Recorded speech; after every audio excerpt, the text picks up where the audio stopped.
ba noon may polisiya sila na bawal i-cover ng pangalawang beses ng PhilHealth yung magkasakit tayo ng pneumonia.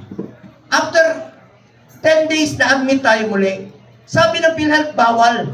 Ngayon, tinanggal na nila itong single period confinement policy sa ating pagpupursige.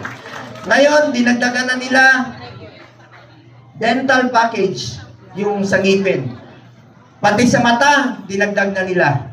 Tatanggalin na rin po nila yung 24-hour confinement policy na kailangan natin magpa-admit ng 24 hours. Nag-introduce na sila ng emergency packages. Ang dami nilang pulisiya na anti-poor. Sobra-sobra naman yung pondo nila. Ngayon, dadagdagan po nila yung mga chemotherapy sessions sa puso, yung angioplasty.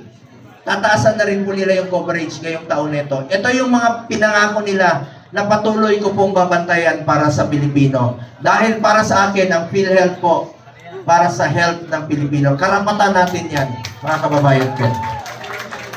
Ngayon,